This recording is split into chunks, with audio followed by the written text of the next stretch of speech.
Hello everyone, my name is Muskan. I am a legal intern at Lexlick and Company. So today's topic of discussion is demo legal notice. So let's proceed with our topic. Step 1. Below is sample letterhead of the advocate who is issuing the legal notice. The letter is to be specific and proper. It has to have addresses and contact details of the advocate. This aspect is very important as the letterhead needs to be specific and clear so that the opposite party may respond to the advocate in case they wish to contact the advocate. The date on which the legal notice is issued and the name, address and contact details of the person to whom the legal notice is issued is to be stated, and accordingly the notice is to be commenced. A legal notice could be sent through a registered area or through a courier. There is no specific procedure to issue a legal notice. The notice can also be personally tendered to the opposite party as long as the opposite party is willing to receive it and sign an acknowledgement of its receipt. There is no compulsion to send the legal notice only through a registered AD or through a courier. The reason it is preferred to send it through a registered AD is that the receiver acknowledges the receipt of the notice of the registered AD card, which is then returned back to the sender. Therefore, it becomes a document of proof as it regards the opposite party having received or receives the legal notice. Now, getting into the notice, the first paragraph should be under the instruction of my clients. Resident of I have to address you as under. This is the system that is generally followed, but you can also follow a different system. For example, I am concerned for my client who is the resident of, and accordingly I have the privilege of addressing upon his or her instructions. Step 2. Every paragraph in the notice is to be prefixed with the phrase my client state. This is a very good practice as the opposite party has to know that the statements are being stated in the notice are coming directly from the client and that they are not created or fabricated by the advocate.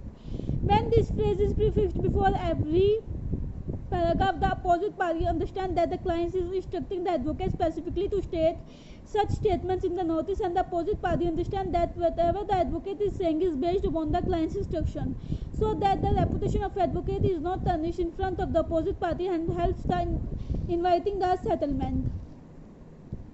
The notice that is being provided here is the notice that is being issued by the landlord to the tenant for the purpose of recovery of rent. That is, tenant has defaulted in making the payment of rent. Therefore, the landlord is issuing a statutory notice to the tenant calling upon the tenant to make a payment of rent of a specific period. Defaulting which to landlord should be condemned to pursue civil remedies before the civil courts. You can see the contents of the notice below and know that how to draft a legal notice and what language is to be used while drafting. But one thing that you all need to keep in mind while drafting is that you have to always prefix my client state before every statement of yours. Step 3. An important part of a notice is that you have to state that what you want from the opposite party. What you want to convey to the opposite party is always stated in the last paragraph. In the last paragraph, you instruct and initiate the opposite party that the opposite party has to do so and so within the specific period of time, failing which the sender will be considered to avail the civil remedies. In this notice, the time limit is an important aspect. You have to fix specific time limit within which the opposite party has to act, because if the opposite party did not act within the specific time limit, then it gives you an excuse to pursue legal action. It gives you a course of action. Therefore, specified number of days has to be mentioned. Preferably, it should be 30 days because it gives the opposite party ample time to act and respond to the notices. All should be abide by or fulfill the contents of the notice. You can also frame the last paragraph differently. That is, if in the event you are issuing the notice for the purpose of inviting a settlement, then you can always state in the last paragraph that you are hereby called upon to settle the matter amicably, or that you are hereby called upon to meet me in the office or something of that sort for the purpose of settlement, which is not always that you have to give the opposite party an ultimatum. You can also invite the opposite party for a settlement. It will not hamper your recourse to the legal remedies in case the notice fails. Step 4. Subsequently, you have to sign as an advocate. The part of notice is also very important, especially nowadays. This part of notice is invoked, and in this you have to clearly state that you are issuing the notice under the instructions of your client, and you have to obtain the signature of your client. This would act as an estoppel as against your client from saying that the notice was not directed to issue by him, because quite often this happens that if the advocate has faltered somewhere, then the client elects against the advocate and file complaints even before the consumer forum for deficiency in service. Therefore, if the signature of client is taken, then it stops the client from saying that he did not read the contents of the notice.